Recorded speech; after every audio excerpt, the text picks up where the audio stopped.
Hello, this is Becca from Willow Hill Designs and welcome. Today I am continuing to work on the Roxys Journal of Stitchery Still Life, and this is the last prompt that I'm working on, which is prompt 5, and I chose to do a book, and I did show in my last video the kind of beginnings of my book, and I had shared that I was kind of concerned that being that my piece is small, and I know that there were people that were surprised that it is small, but it's about 17 inches wide by about 21 high. And so there's not a lot of room for everything that's on here. And so I was a little bit concerned with my book that it might be, appearing that these things are in a row, which I guess is okay if it's a small table that's kind of in a corner. The way I've got it set up, it's in a corner here. So this was the book that I had begun and was sharing last week, and I wanted to maybe move it up so that it wasn't on the same plane here, which of course you can do because, depending on your perspective, sometimes things will cover or obscure things behind them. But I thought maybe I would add another book to this to maybe have a little stack. So this was another book that I had come up with that I was thinking of maybe stacking these books, something like this, on the table. So I may do that. But I really loved this cover. I liked the green cover of the book and this little picture that's on the book, so I kind of hated to cover that. I really didn't need to add this, and I could probably take it off. I just tacked it on with some glue until I can stitch it. But so I was thinking I may have a little pile of books here, which I tend to do at times on tables and put things on them. So I may do that, and I did make 2 bookmarks to go with these books because I wasn't sure which one would be on top.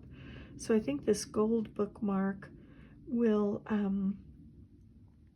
go on the green book, but of course it'll be coming out here on the book, like my little pattern where the bookmark is coming right out from the book, inside the book.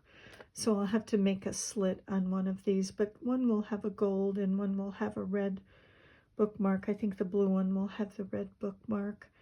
So that's a possibility to stack them like that, or I could put the green one on top and the blue one underneath.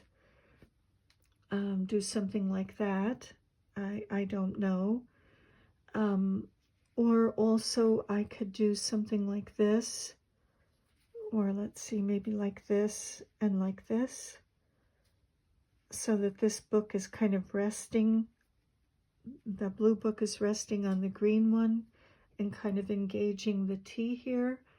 So I really don't know how I will approach this, but I thought I would share the way that I did make these books. And this little pattern for me really was very helpful in constructing the book. So what I would do is I would take my fusible tearaway stabilizer, or wash away tearaway. It's both, it's wash away and tearaway stabilizer, and this has on it a fusible side, which is this side that's up, and then there's just a paper side on the back. And of course, you could just randomly cut a book out. You certainly wouldn't have to have a template or anything. You can just find a fabric you like and cut, and there you go. You're all set. I chose to do it this way because that's just the way I like to work. So I would put this fusible stabilizer on top of my little pattern here, and you can see right through it, but you could also use a light box.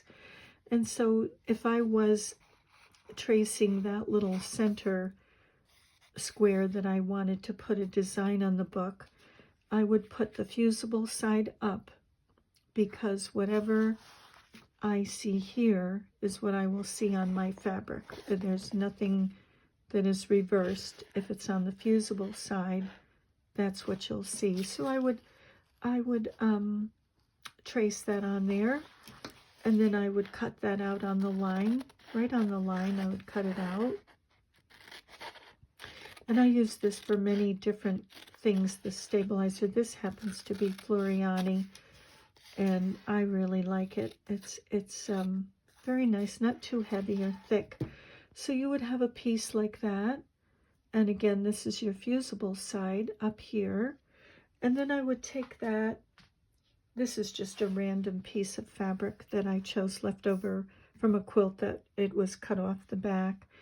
And so I would take my little pattern that I just cut out with the fusible on it, and I would locate on this fabric on the right side where exactly I wanted to place that. And that's how I did this cover and the other cover. I would locate that portion on the fabric like that, and I would have a light or hold this up to a light and just kind of look to see where you can kind of see through that fabric a little bit, and I would place that stabilizer where I wanted it, and then I would just turn it over. This is the fusible side here, and then I would just, after I placed it where I wanted it, I would take it to my iron and I would iron that on, and that's what this is. This little piece is ironed on, and then I would just take and cut that piece out,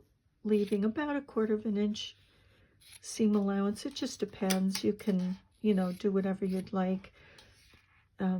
Probably I wouldn't go smaller than 1/8 inch, but you could even go right to the edge. You don't have to have a seam allowance on it. And then what I would do is I would determine on here which edges had to be turned under and which edges not. So for the spine, let's see, where is that fabric? Right here. So for the spine, I chose this fabric for the green book. And when I cut that out, I did the same thing. I used this little book as the pattern and traced it onto the fusible. And then I ironed it to the back of this piece. And then I left a seam allowance. And then this was the book cover. This is the cover fabric, this green. And again, I did the same thing. I traced a pattern, put it underneath, ironed it, and then cut out, leaving a seam allowance around the piece. And then what I would determine is what piece I'd like to go under and what piece I'd like to go over. So if I placed, let's say I placed the spine here, I might leave this seam allowance instead of turning that under and making that edge finished. Sorry, I keep going out of frame. I'm sorry about that. These edges are all finished on this, and I just turned these under. I didn't use any stabilizer on this. So I would put this so that these edges, these raw edges, could go under that, and then I would put that on like that. And so if this was the top of the book, I would turn these edges under. These edges would all be turned under. The outside edge of the book would be turned under, and the bottom. But this raw edge could slip under this.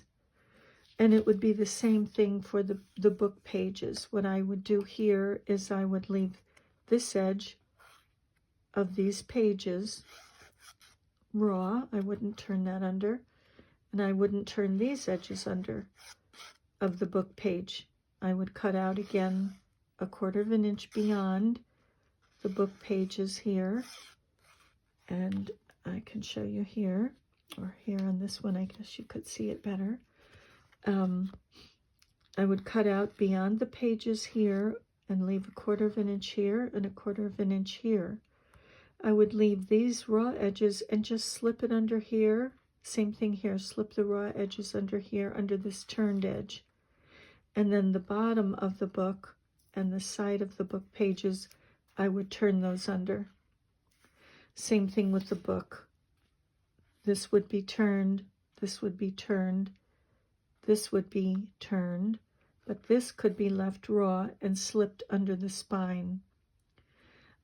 So that's kind of a nice way to do it if you don't want raw edges on yours. And of course, when I cut out this piece for the cover of both books, all of those edges are turned under, all of those edges. But again, for this book, I would leave this edge of the cover raw and slip it under the spine. For these pages, I would leave this edge up here raw and slip it under the cover of the book. These edges raw and slip it under the spine. And then of course turn the edges that are on the outside under. So here and here and here. So I'm not quite sure how I will set up those books, and this is kind of a nice way to do anything, any element that you would like to add to a quilt or a project, a slow stitching or something that will be on the wall. I'm working on a quilt right now for my son and daughter-in-law, and I'm doing the rocks the same way. I'm drawing the rocks and numbering them. And then when you cut the rocks out, you can just lay them according to your drawing, wherever they would be positioned. And I would leave edges that are raw, that might be tucking under. You don't have to finish those edges. This one here seems to have a raw edge here. These other edges are turned under, so that depending on my drawing and where they're located, this one looks like it's got two, so this can be slipped like that, and then there's probably another rock that goes on top of that. So that's kind of a nice way to do this. You know, you would select the fabric that you like. This rock has all edges turned, so this one could just go right on top of whatever. But you would just select your fabric, and you can draw it on this stabilizer. And again, I like to draw on the fusible side, so that whatever shape is on this side that's fused to the back of my fabric, that shape will appear on the front. There's nothing that has to be reversed. So this rock was drawn on the fusible side, so when I ironed it to the wrong side of the rock fabric, I'm seeing exactly that shape of rock. So again, that's just if you like to have your edges turned under in some portions of your piece for your slow stitching project, or even quilting, your quilt project. But that's how I did these books, and I know I was asked about that, so that's how these books were done. Let me just move this out of the way here. And so I'm not sure. So the next part now is to decide if I want to kind of make the books look maybe scattered on the table, or a little bit set apart like this, maybe engaging the frame there, or maybe stacked. They could be stacked like that, or maybe the green one on top. Right now that's my dilemma. Maybe even stagger them a tiny bit. I don't know, but I am all set with the bookmarks. The bookmarks are ready, and I will be cutting this. Just a portion will come out from the bottom and a portion from the top of the book for these bookmarks. And the same thing for the red. Just a portion will be showing from the top, and then a portion from the bottom. So I will come back when I have decided how to lay this out. I will come back and I'll show them stitched on here. Not quite sure how much stitching I will put on these, what kind of decorative stitching I'll put on them, and I'll probably come back when I have this line here kind of delineating the edge of the table. I did do some stitching, some stitching with just floss on this little rosebud here that is kind of tucked under the little egg here. But so that's kind of where I stand right now, and I will come back. How long is this? 15. I don't know. Maybe I will split this up into two, but this is where it stands right now. I'll try to, let me see if I can zoom out and kind of show you the whole thing. Oops. Hope I don't make anyone dizzy. Sorry about that. So that's kind of the way it is, whether it'll be like this, something like that, or stacking them just like this, or with the green one on top, or maybe like that. I don't know. So that's kind of my dilemma. Actually, I guess I will end this video here, and I will come back excuse me, when I have more done on it. So thank you for joining me today and spending some time with me. I'll zoom back in and show a couple of quick close-ups of these little books that I absolutely love. These little make-believe books that look like real books. I could just get lost in this wonderful world. It's a rainy day. It's a good day to be reading. Actually, I drew up a quilt pattern, and I just love things like that. I could just get lost in all of that. But anyway, thank you very much for joining me today, and I'm wishing you many blessings, and I'll say bye for now. Here's a little sneak peek of the quilt that I'll be placing those rocks in. This is a quilt for my son and daughter-in-law, and just testing out some fabrics there for a frame around it. Not too crazy about that dull green. Looks like boards. I think that one will go.